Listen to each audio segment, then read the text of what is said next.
All right, boom, we're live. Cool. See, that happened just with the click of a button, real fast. Easy. That's right, no problem at all. So, how's it going, man? Pretty good, Mike. How you doing? Well, we had quite a long discussion about how awesome this day has been so far. It's been a crazy day. It's been a crazy week for me. I know it's been a little slow for you, but yeah. Well, today has been insane. So I'm just like every day in life, you always get thrown little curveballs and you get to deal with them as they come up. So that's what makes it fun. Yeah. What makes it fun. So to anybody that's going to start watching this anytime soon, what I'm doing today, or what we're doing today, is I'm trying to do more realtor spotlights. So Chris is an agent that I work with from time to time. We're working on a deal right now that's closing tomorrow, and so thought it'd be apropos to have you in today. Perfect. And it's been a fun one, right? It's been super interesting. It's definitely been an interesting one. Condos are fun. They're always fun. Yeah, pandemic real estate's been fun. That's right. Just as a general rule, pandemic real estate has been a whole new ball game for all of us. For sure. But we're going to talk about a lot of different things today. We're obviously going to talk about real estate because that's what we do. But real estate can get a little boring sometimes. I'm tired of talking about the market and interest rates and everything else. Right. So there's something else that you're doing that I actually have a lot of interest in and curious about, which is you're moving into doing personal training as well. Correct? Yep. So we're going to talk a little bit about that. We're going to find out, how the market's treating you as an agent today. And I want to get your perspective on it because you've been doing it. You're relatively new, but 2018. I got my license in 2018. Right. Yeah. But you've been doing it long enough to know what it was like before and what it's like now. For sure. And how that's kind of affecting you a little bit. So we're going to chat a little bit about that as well. But first off, to find out a little bit about you in particular, tell the 4 people that are watching right now, tell them about, kind of where you're from, how you got here, a little bit about your family, just who is Chris? Sure.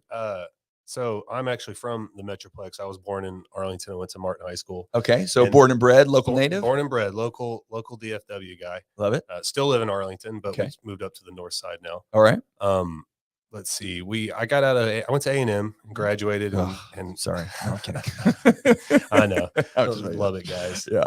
I love it, guys. That's how it works. I went into insurance sales right out of college and just it's a tough one. Not my thing. It's a tough one. Just ended up not being my thing. Yeah. And I always had felt like I wanted to teach and coach. So did that for about 10 years. Okay. Ended up at a local high school in Grand Prairie for the last, I guess, 5 years of my career, last 5 years, all the way up to 2020. Oh, wow. Okay. Yeah. Would you coach? High school basketball. Oh, nice. Yeah, boys basketball. Did you play basketball in college? Just in high school. Just in high school? Yeah, just in high school. Yeah. But just That's always loved the game and wanted to coach, and, to do that, you got to teach. So yep. Yeah, you got to add in the you got to jump in. Were you social studies or I was social studies. The middle school I got to do math and science. Oh, really? So okay. That was a lot of fun. All right. Yeah. But then when I got to the high school, it was social studies. They're like, hey, coach, you got to go teach. Because and the content tests at the high school are a little bit more difficult. Right. So right. Whatever's easiest to get up there and get the job was what I was cool with doing. Coaching is an underappreciated, I believe, profession, simply because I coach myself, not I don't get paid or didn't get paid to coach. I was a armchair coach or whatever you want to call it, but I coached my kids for a lot of years in different sports and stuff. And it's not just about the sport in general. I mean, the sport's great, and you're teaching them basketball or baseball or whatever it is, but I've always argued, from my point of view, that sports is one of the few activities that your kids can do that really teaches them a lot of facets of life. 100%. Where you have failure, you have, if you don't work hard, you 100%. don't have success. And also too, sometimes you get cheated. Sometimes it doesn't work out. You do all the right things. You got to learn to lose. That's right. You got to learn to lose. You do all the right things and you try your best and do everything. And it sometimes still doesn't work out for you.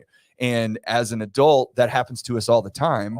And we have to figure out how to navigate through that. 100%. So that's why coaches are so important, and I'm not taking away from anybody participating in, chess club or band or whatever. I'm just the physical aspect of it, along with the mental aspect of it, I think provides a lot of things for kids that they need that they don't get in everyday life. For sure. That was my favorite part of it was the kids. And really, I like watching people grow. I like seeing people get better. Yeah. And that was it was super fun. Yeah. It was super. A lot of neat experiences. Yeah. And the kids, I mean, I still remember, I don't remember every coach, but there's certainly 4 or 5, through my life that I'll never forget. I still text some of my players still text me when they hit like milestones or even just saying what's up. So yeah. And the unfortunate thing about coaching is you don't make a lot of money. no, you don't. And so it led me to real estate. Right. In 2018, the guy, Chris Hightower, who I'm on his team now at Love Remax, Mr. Chris Hightower. He is the man. He's a great guy. He is. Mr. Arlington, by the way, the guy does. Right. He's involved in everything. Don't go anywhere with him in public. It'll take you forever. He knows everybody. He's a celebrity, man. He is. He truly is. He helped me and my wife buy our first house in North Arlington. Yep.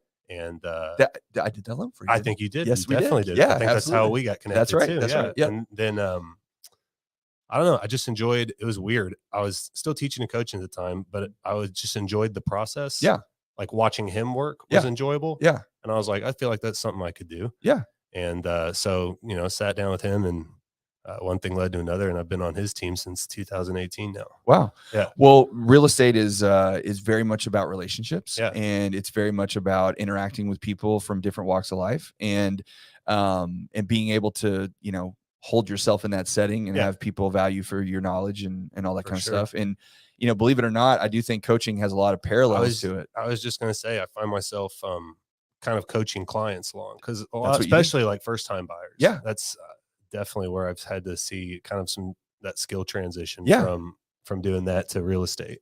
Well, as a coach, your job is to take, let's call it it always depends on the age level, but something that's relatively complicated for the child that's doing it, a situation that they've never experienced, new, whatever you want to call it. Yeah.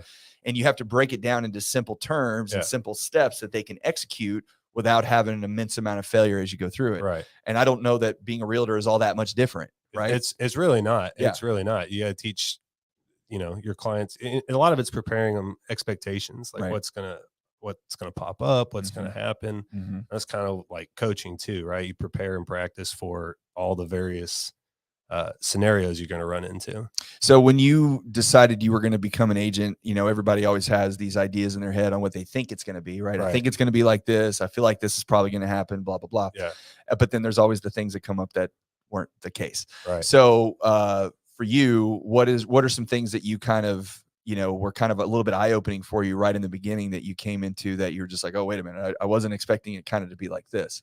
There were probably a couple things actually. So the first one I remember, I think it was maybe the first deal, maybe the second transaction I was going to close, just being prepared for all of the random things. Yeah. They're going to push back you getting paid. Right. That's kind of the weirdest thing. Because as a teacher, I got just so used to like the students weren't like, "Oh, you get paid for this, bro." And we're getting the regular paycheck too, right? Like just the consistency of it. So like being disciplined enough to understand that it doesn't come in like that. You have to be smart with your money. Yes, for sure. It definitely. I think the biggest thing it taught us was just being smart with our budget, for sure.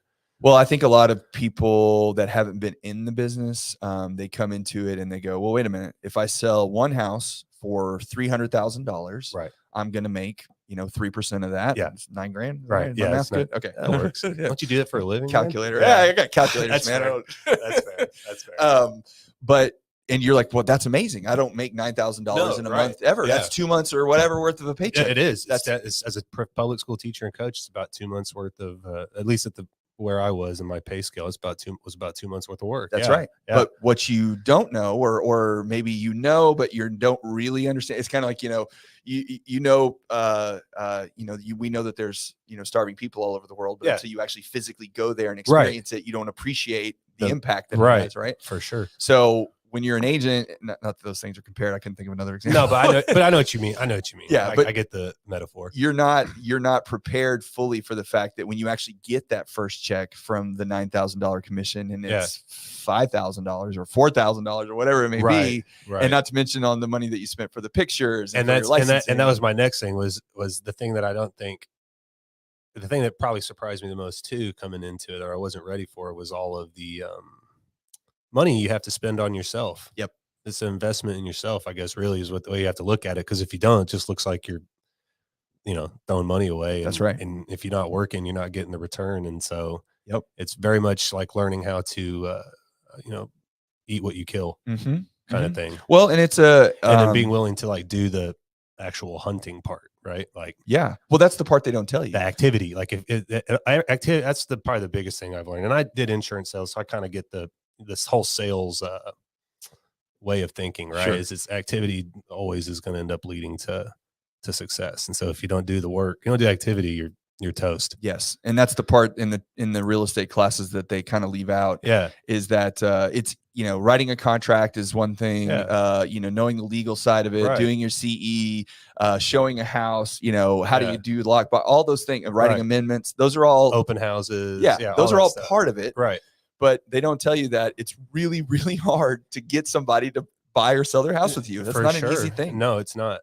Yeah. It's definitely not. And I've been lucky enough that Chris has done a good job of, done a lot for me and helping me kind of keep the pipeline full. But, it's can get scary. Well, and I think a lot of times with new agents, especially when you come into the business, if you do have some understanding of how the economics of it work, with the fees and everything that you pay, they'll look and go, well, I don't want to work for somebody who's going to take half my commission or whatever the case may be. Right.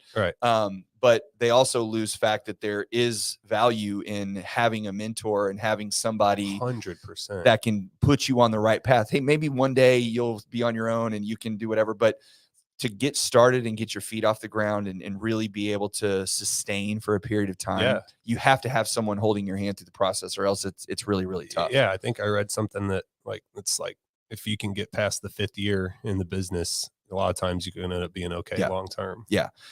It's because by then you've been able to manage your money because you went without it for a while. Right. You figured out how to find clients and get them and keep them, keep them in your database and resell to them. And, in a lot of cases, you're starting to make a little bit more because maybe the mentorship or whatever you were in, you've been able to, move from or just set up a different, situation with it. So it definitely has a lot of, I think there's a lot of value to finding a good broker, good mentor, big time, regardless of how the fee structure is set. If you can't just look at it as dollar and cents. You got to see as long as you're getting something back for what you're paying, right? And you find what you're getting back valuable enough. That's right. That's what you have to. That's what the big thing I've realized too, for sure. So when you came into the market in 2018, it was awesome because interest rates are 3% or 4%. I think there was a period they're a little higher than that, but super stable at the time. Yes. Yeah, it felt like everybody, it was, it was different. Definitely different. Yeah. Well, you could wear your name tag and send an email and say that you're a realtor, and you're going to have a phone call or two every week if somebody want to ask you a question, for sure. What they can do. Right. And so it was pretty manageable. Yeah. It's a little different today. It's really different. Right. Yeah. And it's funny because what's funny is we were pregnant. We were pregnant. By the way, I love how you say we were pregnant. All the women, no. All the women out there will love that because we're together. Well, I guess some will say like you didn't do nothing. I know that's probably what my wife would say, but that's okay. Right. And our baby was due June 2020. Mm-hmm. And so I remember we didn't go back. So we had spring break in March of 2020 and we never went back to school. Right. Cause that's when the pandemic hit. And so what was really funny was that's when I decided at the time that I was kind of done teaching. I kind of been toying with the idea. I mean, I didn't want to give up coaching at all, but I was kind of tired of teaching at the time. And so it felt like a great break. And I decided to go full-time real estate in July of 2020. Yeah. So like of all the times of all the months. Right. Like of all the times to decide to do that. Yes. It was like in the middle of COVID when things are starting to get super ridiculous. Yes. Yeah. And it really slowed down. I don't know if everybody remembers, but there was a period of time. It contracted for sure. Right. Yeah. Like there was, from like March to, I probably didn't do anything for real estate from like March till I bet it was May. Yep. When I finally had people starting to want to check stuff out again. Well, for the first, regardless of whatever you think it is now, for the first 30 or 60 days, 90 days, nobody knew. We didn't know. Right. Yeah, for sure. Yeah. Everybody was on lockdown. There was this huge mystery. Yeah. Yep. And you couldn't risk going out because nobody knew what was hitting. And we had just had the baby too. So, everybody was just, we didn't, like you said, we didn't know. I can only imagine we didn't going through that. Yeah. Starting this new job, just having a baby, and then it all just goes. Yeah. Right. It was weird. It was a really weird decision. But it's funny is 2021 was awesome. Was my best year. Yeah. That was my best year so far. Yep. It was the best year for a lot of people. And I'm still I might beat it this year too. Actually. Really? Yeah. Well, that's great. Yeah. Well, and that's the thing. So, all right. So you went through, 2018, got started really full-time after COVID. I was say, it was 2018, 2019 was part-time. So I probably closed maybe 6 6 transactions while I was Yeah. a teacher and coach both Yeah. years. Yeah. But it's, I mean, you have a 9 to 5 job where you're at a place all day Right. long. It's not exactly something you can do. Yeah. So it was kind of a weird, probably intro into the business. Yeah. Yeah. But then you got to experience, you know, the dead time during that Yeah. 3 or 4 month period, which is Yeah. probably a little bit of a freak out too. You're like, oh crap, what did I do? It was weird. Yeah. Yeah. Super. And then you go into 2021, which was one of the best real estate markets that we've ever seen, you know, in the history of real estate. And I was on the buy side the whole year. Yeah. That was what was super crazy about yes. it. That yes. was super Because you're crazy. competing against 100 offers. That's why I was nuts. I was like, how am I winning? What is happening? Well, so what was your formula? How'd you win? Man, I don't know. You don't know? Dumb luck. Just dumb luck. No, I mean, hey, that's good. I mean, like that. A couple times we were actually, I think at least 3, we were the second best offer and the first one fell through. And so they came back to us and it fell through fast enough that they came back to us. And so we had like 3 of them. I had like 3 clients that we were second place, but the first place contract fell out. And so, hey, we finished I was able to close all 3 of them. Sometimes it's better to be lucky than good, It right? was crazy. Yeah. I mean, you still got into second. That's what's so funny about it. Just being on the buy side. Cause I know everybody, you know, felt like the listing agents had all the power in 2021. And they certainly did. They definitely did. There's no doubt about that. And, so being on the buy side and being able to be successful was a lot of fun. So what did you, so now, you know, that it's, you know, has slowed down, you know, quite a bit.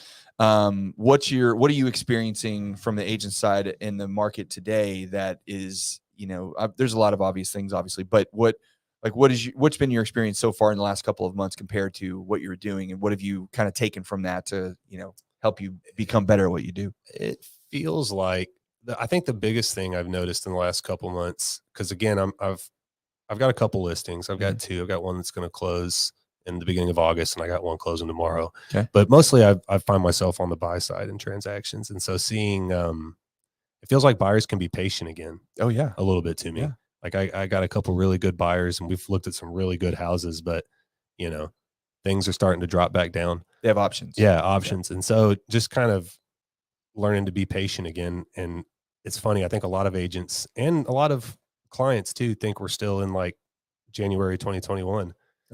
Or even January 2022 was still, I mean, even January, February this year was still nuts. Yes, it was. And it's just not the way it is anymore. No. Like, and it's been like that. It feels like it did happen overnight. And and that's I think it's a balance between there's the expectation, like there's people out there screaming, there's a housing bubble and it's going to crash, right, and, you know, running for the streets and screaming, you know, and when I talk about crashes and stuff, I was talking the other day with somebody and I was talking about the market and as a whole and not being a bubble and not crashing. Yeah. But when I was talking about it, it made it seem like the economy to some extent. And I was speaking specifically about housing. I wasn't talking about like everything.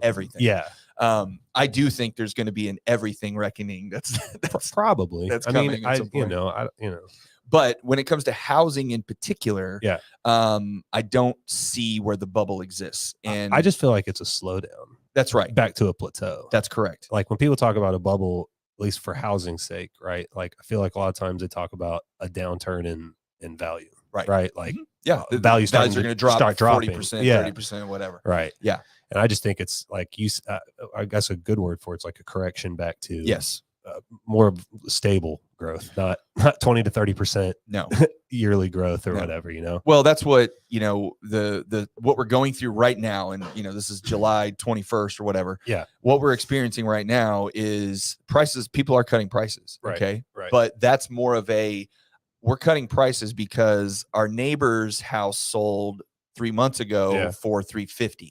So I'm listing, when he listed it for $300, it sold for $350. So I'm going to list my house for $370. Right. And people are going, no, I'm not going to pay $370 for my house. Right. And it's not because there's a bubble and it's a bursting. It's that the seller's expectation of what the market should be is not what it is. That's what I've seen change a lot. Cause like, especially on this listing I have in South Arlington, it's a really, you know, it's probably a luxury property, but it's been, I mean, it's sat on the market for a while. It's been interesting to kind of watch, you know, because if it's funny, if we had listed it sooner, like it probably would have come out, you know, gone out a lot faster. It's just been really fascinating to watch like the market change, especially having a listing on that originally you thought would move pretty quick, right? Based on what was happening at the time that you sit down, and again, it comes back to patience, right? Like I met those clients in February, and we're going to close in August on it. So it just comes back to being able to just be patient. I think that's the hardest thing is I think you have to figure out how to be patient. As fast paced as real estate is,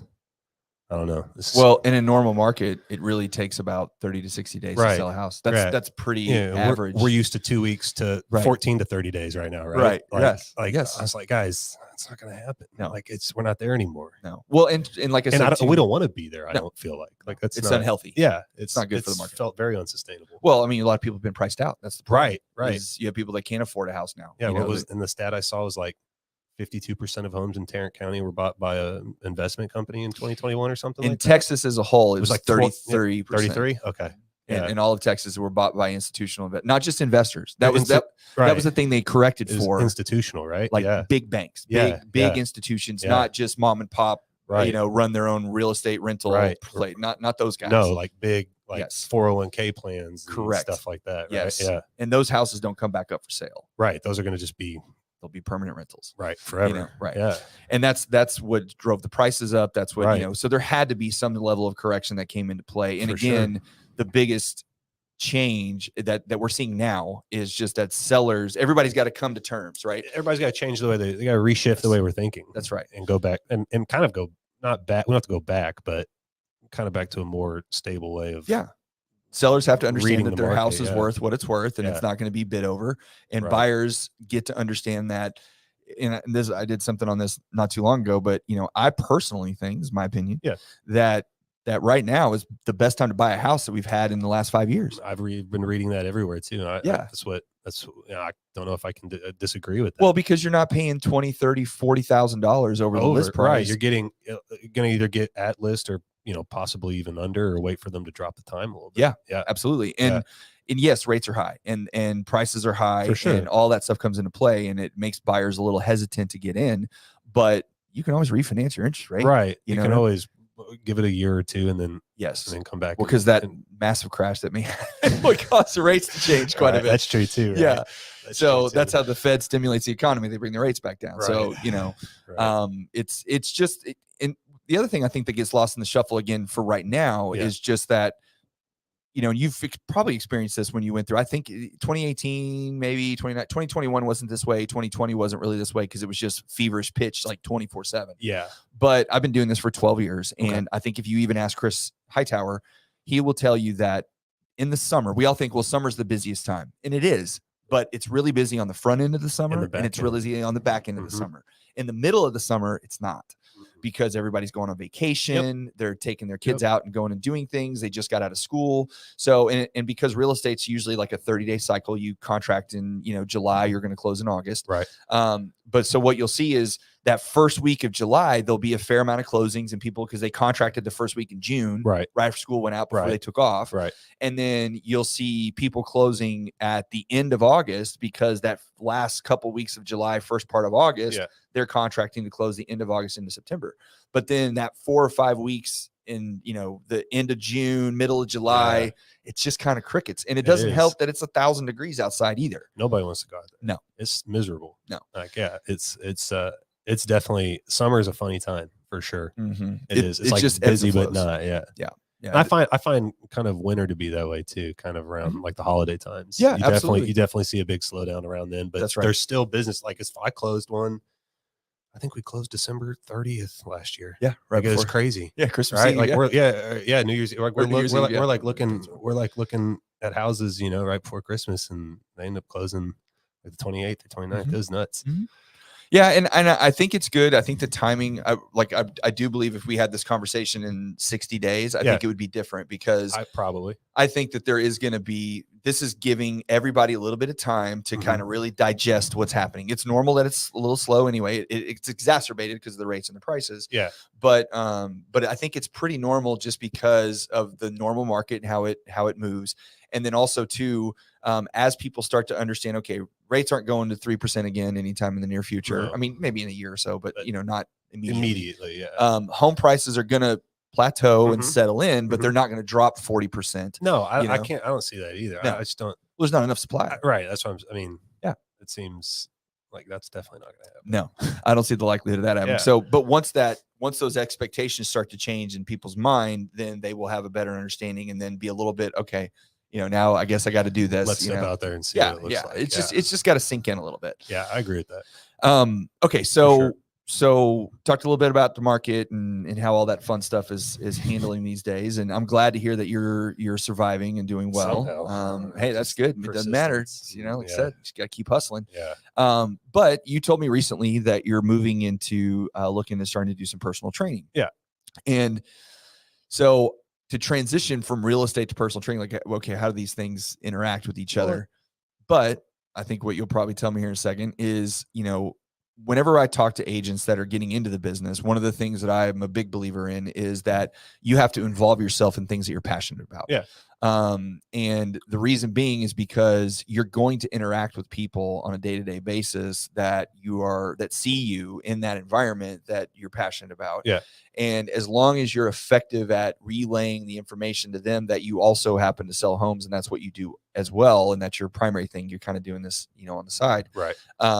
Then the trust level goes way up with that circle or that sphere that you've developed within that passion. Yeah. So being a coach and being, involved in athletics and working with people, it's not that strange of a transition for you to go into something like this. Yeah. And it doesn't take away from your real estate business. I would say it adds to it, right? For sure. It actually the biggest thing I think it's done for me, which is really funny. So we my wife lost her job at the beginning of, June, right before we had the baby. So the pandemic. She worked for Pier 1. Okay. And they went out of business right there in June.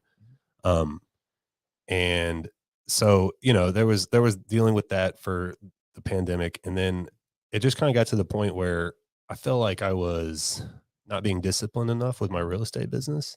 And I realized that like, I'm kind of the same as like my kids. I need a little bit of structure and a little bit of like routine. Get up in the morning, get dressed. Yeah, right. Brush teeth. Yeah. Yeah. Like I gotten too comfortable with the entrepreneurial lifestyle, right? Like hey, we all do. I was an entrepreneur for too long, but I wasn't really working. Right. And I just miss coaching, man. That was probably the biggest draw to this. I really enjoyed coaching. And I found this to be a way that I could maybe get paid, a decent amount and do something that I love. I work out almost every day. So I was like, let's try to parlay that into a second career or just something it's just to add another to. But the big thing I found was like the discipline. Like, so it's a little bit more structured than real estate, right? Like real estate's so loosey goosey with your time. Like there's not.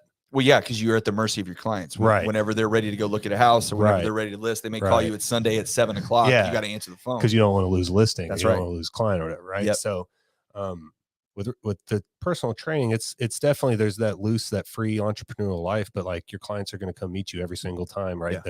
So it gave me that like daily routine, and so I've been doing it for. Let's see, I started the very beginning of July. I got my license in June, end of June, and started in July. I work out of a gym in Irving. Okay. Yeah. So it's a private studio. It's called My Fit Club. It's just one other guy. He owns it. And all it is for is personal training. So it's.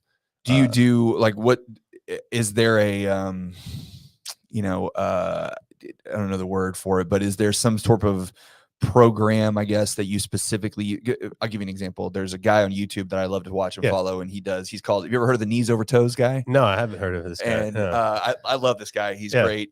He basically is like this 40-year-old guy that played basketball in college and had a bunch of knee problems and stuff. And now he is, like I said, like 45 years old and, skinny white guy. And he can literally stand underneath the basketball goal, squat, jump up and dunk it. Probably got incredible ankles. Dude, his ankle. So that's the thing I learned. He probably got incredible ankles. His ankle flexibility is probably nuts. All of the drills and stuff that he does that you watch on his videos, he has a program too that he sells. But all of that stuff is all like his main thing is reverse sled. Okay. So, everybody pushes the sled. Yeah. He's walking backwards, pulling the sled. Okay. And it's changing the ligaments and building up the front side ligaments of your knee and your ankles. Yeah. So that's his, program or whatever. Yeah. So that's what I'm asking. Like, what do you recommend and how do you work? It depends on my client. I think the big thing I learned coaching was how much we do off of like one leg. right at a time. Uh-huh. Right. Like when you're playing sports, like all lateral movements, you're all exploding off of one If you're leg. doing a layup, you're jumping up. You jump one off leg. of one leg, If right? Like if you're cutting in football, you're cutting off of one leg, right? Like, so a lot of people, I think, forget to do isolate like one side when they exercise. That's a lot of compound, like especially doing legs, right? Like everybody squats, everybody does all the 2-leg stuff. Right. So I found when we were coaching, a lot of times the way to prevent injuries was doing a lot of single leg stuff, single arm stuff. You're building stability in your joints, right? Using mostly dumbbells, trying to build the stabilizer muscles and stuff like that. So incorporating as much one leg, one arm exercises as possible. Is kind of what I like to do. Do you have the people that you're working with right now, would you say they're more beginners or are they more middle to the age advanced? Not beginners, youth. I'm talking about just working out. They all have some athletic like background. Okay. A lot of people I find that, and this is true of the guy I work with clients too, because I like to ask people questions, always picking people's brains and stuff. So a lot of people it's a lot of times it's people that just don't have the dedication to get to the gym themselves. They may be their accountability partner. Right. So they may be fit, they may be athletic, they may have been athletic. But a lot of times it's either that or nervous to go work out in front of other people. There's a lot of people. It's funny. There's a lot. I mean, it's not funny, but I get the anxiety for sure. Absolutely. But there's a lot of people that's a big reason they don't go work out is they just don't want to go be in front of other people. Yeah. And so that's kind of the benefit I've noticed of the gym that I work out of is it's very private. So it's just me, my client, and either him and his client or just us in there at a time. What do you think? Because this is again, I don't work out as often as you do, but I try to as much as I can. My wife and I do hot yoga. Okay. I do some kettlebell stuff at home. I love yoga. A lot of body weight stuff. My wife and I do a lot of yoga. Oh, do you really? YouTube. Yeah, we've got a YouTube channel that we follow that we like a lot. Man, I'll tell you what, I got into, my wife was doing yoga for a little while, and I was like, right. Like, come on, man. Yoga's no joke. It's no joke. It's no joke. And when you turn the temperature up to 110 degrees and the humidity makes it feel like 130, you're about to die. It's no joke, man. I don't care what anybody says. So I started incorporating some of it with my basketball players. Yes. Freshmen, so 14-year-old boys, right? Yep. So I'm like, all right, we're going to start. So funny to watch their faces, they can't do it. I'm like, well, even just mentioning yoga, they're like, oh man, like, come on, we're not gonna waste, like, they don't understand. But then when you get them down and you start getting them to try to like do poses and they think they're like, big athletic, bad boys or whatever, man, humbling. Well, it's very funny. Humbling. It's funny you say that. We have a gym that we go to in Arlington. My wife goes all the time. I'm like once or twice a week, maybe, maybe 3. But we will have, we know a lot of people in there because it's very much the same people are there all the time. Regulars, right? Yeah. And but every once in a while you'll have some people come in and I do the Bikram yoga, which is I think it's a certain amount of poses. I don't remember the number. My wife like, it's this many poses about it. She's got it down. She's got it down. Yeah. But it's the same poses. You do the same thing every single time. It's no different, right? Okay. And some people are like, well, that's boring. Well, for me, it's not, because you're getting your butt kicked to such a degree that I don't want to think about what I'm having. You like knowing what the routine's going to be. Yes, here's what's coming. Here's what I can expect. I can wrap my brain around it. Yeah. But we had a thing where the other day, it was probably about a month ago, these high school kids showed up. They were football players. Yeah. And there was like 3 or 4 of them, and they're all, kind of ripped up and ready to just dominate the room. Right. And, in this room, it's, first off, I'm one of the few guys that are there. For sure. It's right? mostly women. Mostly women. Yes. Yeah. And it's women, it's not what you think, it's not like these yogi people that have been doing it for 30 years and can put their These are just normal ladies that are there putting in the sweat. And by the way, they kick my ass all the time. Oh, dude. It's incredible. Like, I think I'm such a big, tough athlete, and we get to do yoga. My wife whips me. Oh, man. dude. It's not even close. I hold my arms up like I'm like over here shaking, man. Yes. And I like do all kinds of stuff for my core. I can't sit on a yoga plank for 20 seconds. So it's crazy. So these kids come in, and one of the things that you do with Bikram is there's the breathing thing that you start with. You like raise your arms up and tilt your head back, and it's a whole, and there's a process to it. So, but it's really simple. Like, you're just breathing. Yeah. And then the next one is like you put your arms over your head and you kind of bend side to side. It's, they have all Kashtadankaranga. I don't know. Yeah, all that stuff. Right. Yeah. And so before the class starts, and it's hot in there, when you go in, and the guys come in and they're kind of like, it's a little warm, but they're like doing push-ups and they're stretching and kind of getting real, like just working up a big sweat. Right. And everybody else in the room is sitting quietly, getting ready to just get whipped. Right. Yeah. And these guys are they're getting after it. And we're all kind of like, okay. And it's funny. So we start doing the breathing thing, and there's mirrors everywhere. Right. So we're all amused by this. So I'm looking back, and these guys are like, what the hell is this? Yeah.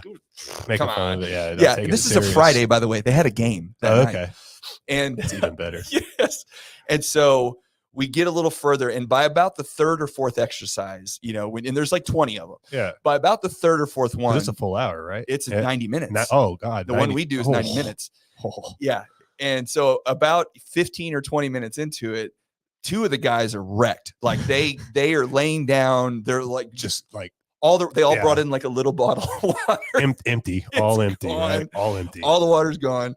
And they are just getting destroyed. And to his credit, one of the kids was like hanging in there, but he was trying, but he was shaking and yes, he was having to take some time to get himself together. And, and they left the room, and like the instructor was kind of getting a little irritated. And, she's like, hey guys, we're trying to be quiet. Yeah. Like, the idea is to focus, because a lot of it's the mental side too, right? Like yoga, breathing. That's what's really funny about it, is if you can't keep your mind under control, it makes it so much harder. Yes. You lose the pose. You lose, like, it's really weird. It's really interesting. You're focused on, I'm about to die. I'm about to die. I'm about to die. Like, that's all you can think. Yeah. And by the end of the class, the other two guys had left already. Yeah, they got out. They early. were gone. Yeah. And the other kid, I think he made it to the end, but I remember the instructor saying something like, why did you guys come in? Like, well, we had a game today, and coach said she goes, you have a game today? And he's like, yeah. She's like, coach, I'd be so hot. That's not going to go well. Oh man. No. They're going to be so dehydrated. Like all the sweating, like the electrolytes they lost, they're going to be wrecked. Yes. It was pretty funny, but it just, I want your opinion on the thought of, people look at exercise or physical activity in general. I think a lot of people don't do it on a regular basis, whether it's like, oh, that's a jock thing, or, you don't have to, you can still, but talk about what it actually does do to your mind and to in the clarity and it's like therapy. Yes. I really believe that. Yes. Like I know a lot of people like going, and I fully advocate, like I have a therapist that I go see too for like my emotional well-being and all that stuff, but definitely working out for people. You get in there, you sweat, you have to commit yourself to a program. Yep. Right. Creates discipline. Movement is everything. Like I think about my grandparents all the time. Like that's kind of one of my driving factors, is like, as you get older, like everything stops working. You're going to stop losing muscle mass too. Yep. Like you slowly start, and then like things like getting out of a car become very difficult. Yep. And so like, if you don't have the habits, from a previous point in your life, there's no way to like correct that. You get to a point where it's like, well, you can correct it. It's just really, really hard. It's just going to be so much more difficult, right? Yep. Like if you're in your 50s or your 60s and you're like, just starting. Like it's, and there are clients that come in like that, right? Totally. Like for sure. And it's just, you start doing with baby steps. It's like standing up out of a chair. Yep. Like we have the stand and reach exercise. Yeah. It's stuff like that. So I just think the biggest thing is movement. You have to do like 30, get out and walk. Like you don't have to go to a gym. You don't have to any of that stuff, right? Like movement and maintaining muscle mass is so important, I think. Well, they have, there's been plenty of, I hate to use studies, but there's been plenty of stuff to show that when people, and this isn't related to exercise, this is just related to activity in general, that you hear these stories all the time about people that retire, right? They've been working at Lockheed Martin for 30 years or whatever. And then they finally reach retirement. They're like, oh, thank God, I'm not doing this every day. Yeah. I'm going to stay home and I'm going to lay on the beach and watch TV, whatever. Golf, whatever. And then they die. Yeah, right. And it's like, well, what happened? Like they finally worked their whole life and did all this stuff. And then 5 years from retirement, they died. Yeah. And it's like, what happened? And it's that whole idea that you can't, I think it's Jordan Peterson or somebody that says, it's like, well, what do you want to do when you retire? Yeah. Well, I want to sit on a beach and drink Mai Tais all day long. Well, okay, that's great. But then what? Yeah. Like, you can't do that every day. It's not going to be every day. It's not going to be all day. Like you have to have something. Yes. Right. Like, and so exercise can be that thing too, even as you get older, for sure. Right. The time filler, a hobby, even if you want to call it that. Yeah. Well, and it keeps your body functional. And I think that's the key to it, is like what you were saying about walking and being you have to do stuff as it's often going to break as you down, can. no matter who you are. It's just win. Yeah. It's no matter, it doesn't matter. Yes. It doesn't matter who you are. No. Right. LeBron James' body is eventually going to break down. Correct. Yeah. But how long can he delay it? But he's right, because of what he's doing now, he's going to be able to delay it much longer than you know. Well, and it's even kind of weird. I don't know. I've heard this before too, but you know, how old are you? 36. 36. Okay. So I'm not that much. I'm 43. Okay. So my wife's 40. So when we were, good job. Smart guy. That's right. Smart guy. Whenever we were younger, when you thought of somebody in their 50s, right? Yeah. You thought of like this old person that's, you know, can't get around.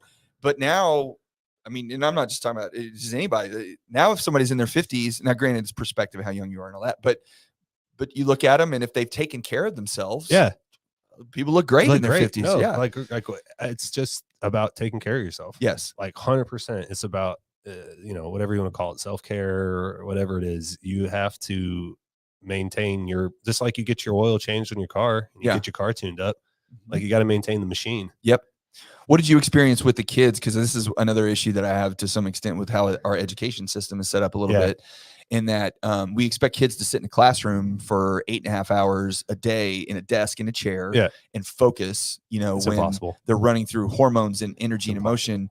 When if we took half of that day and put them outside and got them active and doing stuff, and you know, I joke about my son's a spaz, and I joke with him, my wife, all the time. I'm like, I'm just gonna go send him outside to run some laps because then I can talk to him because all that energy's gone. All that energy is pushed out. You know? Yeah. So what did you experience that with being a teacher and a coach? And I think the funniest part about, at least in Texas, or at least in the DFW area, is a couple things. Classes are 90 minutes at high school now. I don't know. How old are your kids? 12 and 14. So middle school. Yes. Well, freshman. My daughter's going to be a freshman, and my son are they block schedule for classes? Yes, they are. So it's an hour and a half. I'm pretty sure. Right. Yeah. I don't know. My wife handles all that. That's okay. So if they're on a block schedule, they're in Mansfield, right? Yes. Yeah. So I think they're on a block schedule in Mansfield too. Man, 90 minutes is crazy to me. Even as a teacher, it's a long time. Like even as a teacher, man. I mean, I hate to say it, but like, content doesn't take up 90 minutes. They're not going to retain enough. No. Right? No. So like it turns into like, I don't want to say babysitting, but I mean, with a class period that long, it's eventually what happens at the end. Right. Yeah.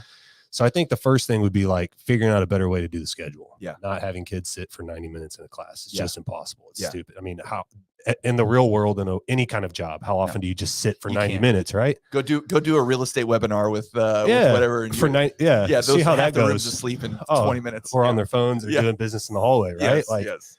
Or like even my wife, who worked, you know, Pier 1, which would be, I guess, like your typical like office type job. She's not sitting at her desk for just 90 minutes being quiet. No. Right? No. Meetings, reports. You're always doing something. Yes.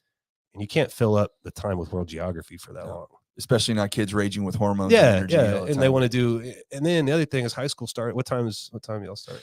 What's Mansfield start time? I think it's actually a little bit later. I want to say my daughter has to be there by like 8:30, but my son has football practice starting in August, and he's got to be there at 6:40. 6, high school class started at 7:35. It's crazy. That's insane. It's crazy. 14-year-old to 18-year-olds trying to get them to come. First period's a wash, man. They just need to go to bed earlier. Please stop.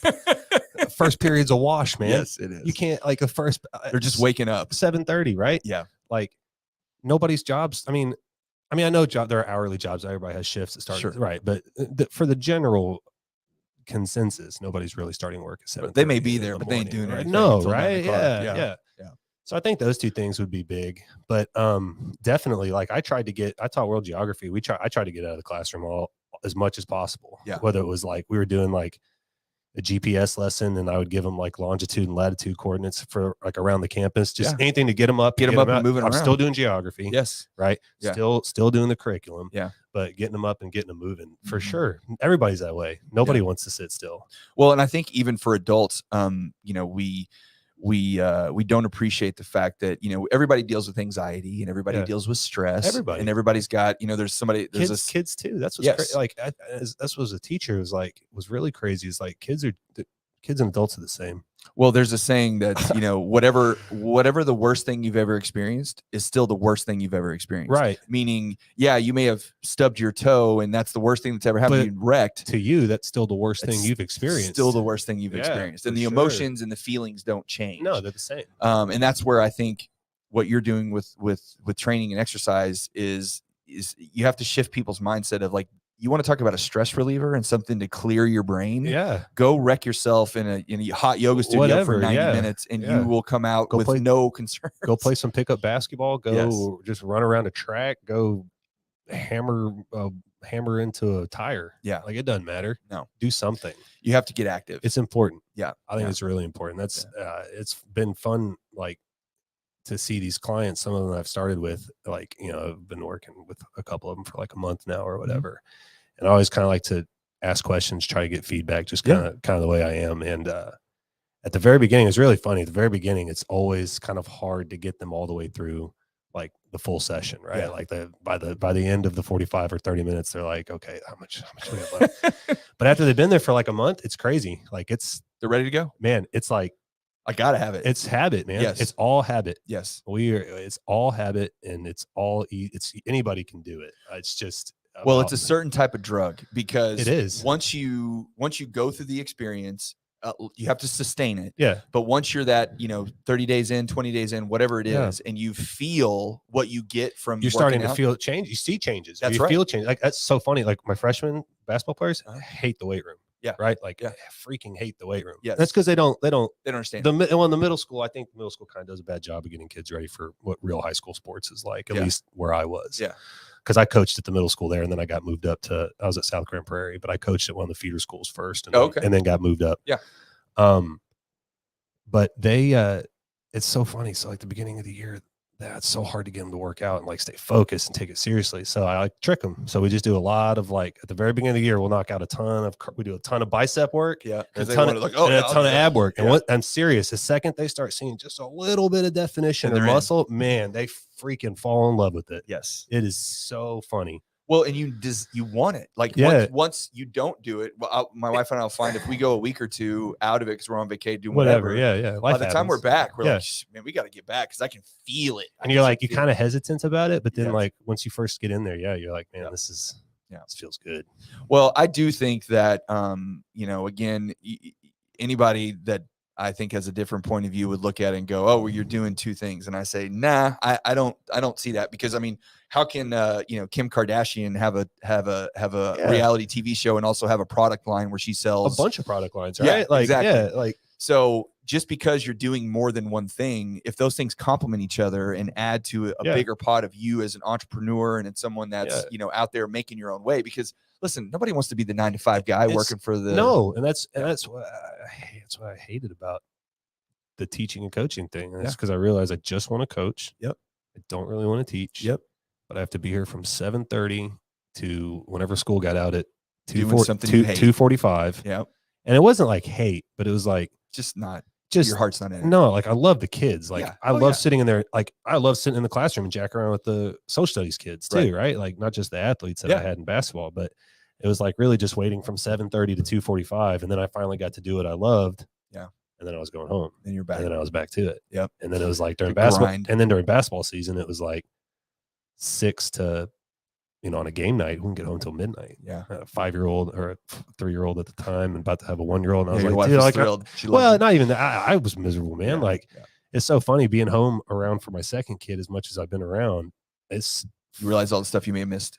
Or like how much more easy, or how easier it's been to like create like it's a relationship, because I wasn't around for the oldest one. So it's funny just to see the difference that even has. Yeah. And it's like, man, I wish I'd been around more at the beginning, but Well, I think what you're doing is great. I think, we need to diversify ourselves and get involved in things that we're passionate about, because I do think it adds to your real estate business. It builds clientele for you. It builds people that see that you're passionate about what you do in the training side of things and the coaching side of things. I mean, I have a large group, I've coached a bunch of kids for a lot of years, and their parents and their grandparents and their aunts and uncles, they've done loans with me. And, so it's just another facet of your business that is you're fortunate enough to have it be something that you really enjoy. And I think that anybody would say, oh, you're doing this. I'm like, no, that you're not. You're doing all things really well. And it solidifies the time management skill. Yes. Which is all you really need to be an entrepreneur, man. Just be able to manage your time. Just be able to take care of it. Yeah. If you can take care of your time, you'll be all right. Yeah. And so I think they do complement each other. It was kind of an easy, almost felt like a no-brainer. Yeah, absolutely. Honestly. Well, Well, I much appreciate you coming in here. Yeah, man. I sitting appreciate down you with me for sure. almost an hour here. For and, sure. and just rambling on. We had 5 get up there on the live. Yeah. Like, Well, this will all be looked at later. We got to 5 people. That's right. Well, thank you very much for coming in. Anybody that picks this up later and watches it all to the end, please call Chris for all your real estate needs and all your personal training needs, because he will drag you in there and wear you out. We'll get it done. That's right. And you'll love it once we give me 30 days. Yes. Give me 1 month. That's it. And he'll get you addicted to it, right? For sure. The good drug. The good drug. The good stuff. Yeah. All right, brother. Well, I appreciate it. All We're right, going to shut it down now, and we'll see you soon. Appreciate it, man. Yep.